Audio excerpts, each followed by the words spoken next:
होंगी या बहुत सारे ऐसे मंत्रालय होंगे जिसमें नीतीश कुमार सहज महसूस करेंगे, बहुत सारे ऐसे मंत्रालय होंगे जो टीडीपी चाहेगी कि उनके पास आए, और डेफिनेटली पॉलिटिकल पार्टीज हैं तो अपना गेन भी देखेंगी।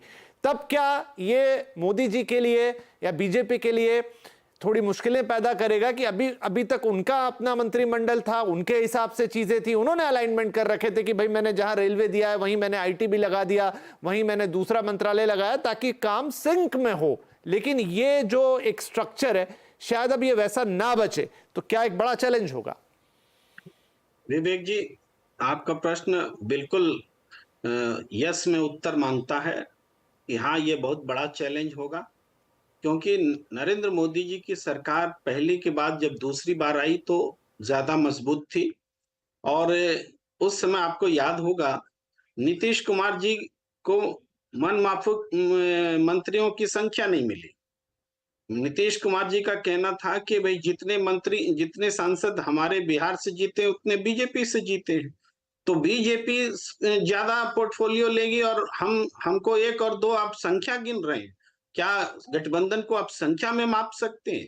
तो उन्होंने मंत्री परिषद से में शामिल होने से ही मना कर दिया। इसलिए मना किया क्योंकि मोदी जी की सरकार के पास में प्रचंड और अपने दम पर बहुमत था। लेकिन आज परिस्थिति अलग है।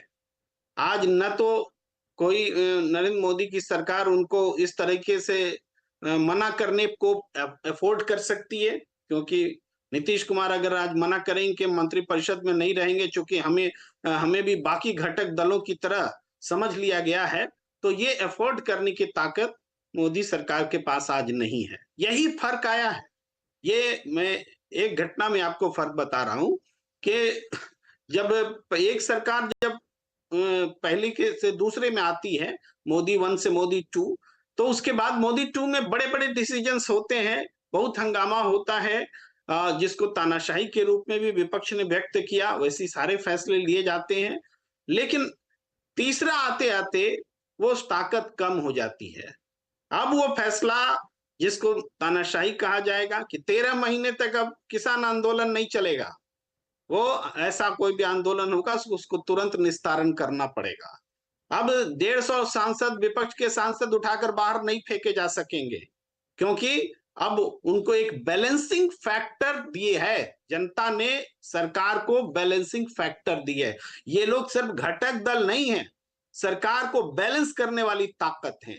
अब आप एंटी मुस्लिम एजेंडा जो खुल करके बोल देते थे, मुसलमानों को दूसरे तरह की नागरिकता समझते थे, हाँ, जो नेता आता था वही मुसलमान के खिलाफ बोल रहा होता था, कोई क्षमा नहीं, कोई किसी पर एक्शन नहीं। अब वो नहीं चलेगा, क्योंकि बैलेंसिंग फैक्टर के रूप में ये लोग दोनों हैं जिनको मुस्लिम वोटों की भी चिंता रहती है। तो यानी ये जो जैसा सतीश सर ने कहा कि ये फेडरल स्ट्रक्चर जो देश है ना, उस स्वभाव को आपको सरकार में, पार्टी में, इवन जर्नलिज्म में भी सर ने कहा, ये हर स्तर पर आपको फेडरलिज्म अपनाना पड़ेगा। ये जनादेश बहुत बड़ा जनादेश है, एक पार्टी या एक सरकार के लिए जनादेश नहीं है। और पार्टी के रूप में तो निश्चित रूप से भारतीय जनता पार्टी के लिए और बुरी गत क्या हो सकती है कि जो 400 पार और 370 और ऐसी बातें कर रही थी, उसको जनता ने उतनी संख्या भी नहीं दी कि वो अपने दम पर सरकार में बने रह सके। उनको कट शॉर्ट कर दिया, इस हद तक कट शॉर्ट किया कि उनको बैलेंसिंग फैक्टर के साथ में रहना पड़ेगा, चलना पड़ेगा। मुझे लगता है कि ये बहुत शानदार जनादेश है और ये बैलेंसिंग ही देश के हित में है। मैं यही कहना चाहता हूं विवेक जी कि ये बैलेंसिंग फैक्टर इस सरकार को बिल्कुल संयमित रखेंगे और गलत करने से रोकेंगे।